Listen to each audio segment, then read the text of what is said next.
என் இருதயத்துக்கு ஏற்றவனா இருக்கலாம், ஆனால் என் தேவாலயத்தை கட்டுவதற்கு உன் கை சுத்தமா இல்லை.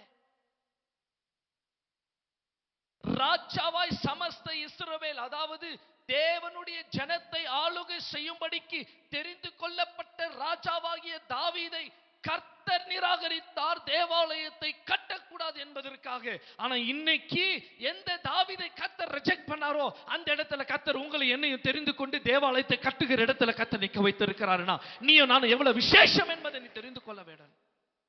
அல்லேலூயா.